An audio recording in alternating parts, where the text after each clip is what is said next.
again, Quinshon Judkins, the only rookie who is unsigned at this point, and still no update on it. You know, we've heard it might be coming sometime this week. Albert Breer from SI on, assuming Judkins signs, could he play sooner rather than later? I think so. Yeah. I mean, it feels like it would be. Yeah, it feels like that'd be a little much.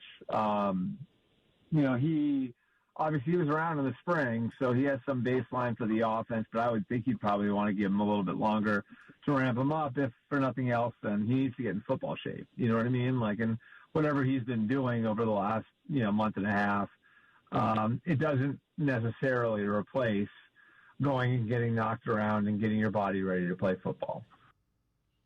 And that's the great unknown. And the other thing is, we haven't heard anything relative to the NFL. You know, the NFL keeps saying we're still reviewing the matter.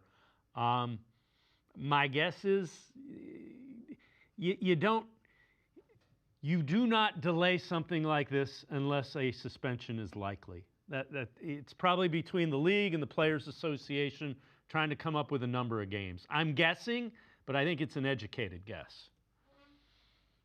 Yeah, that would make a lot of sense. I think, it doesn't make sense that he's not signed right now, except for the fact that possibly the Browns are waiting to see what's going to happen with the league and what their decision is going to be in regard to that.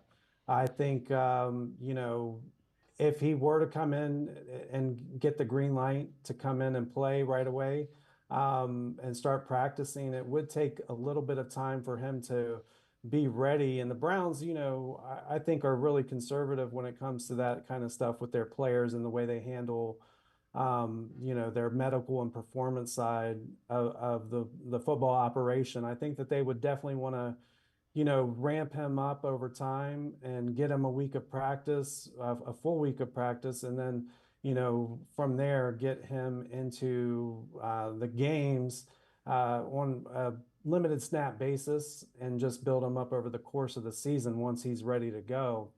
But yeah, to me, it's just still a big mystery as to when he'll actually get into camp, but hopefully that gets resolved soon, because I think that then you can start to answer a lot of questions about the running attack and the run game overall this season. Yeah, the other thing about it is, remember, they don't hit a lot week to week in practice, so it's going to be a process of in-game where, he might get 8 carries, he might get 10, and they'll ramp it up that way, because he will not get the contact and the football, hits, if you will, in practice. Yeah, absolutely. They're going to have to ramp him up a little bit, and his body is going to, unfortunately, he missed the preseason, and that's one of the great purposes of the preseason for players is, to get used to the contact again. So, I don't think at the end of the day it hurts him too much, but it will be a process of a couple weeks to kind of ramp him up and get him going.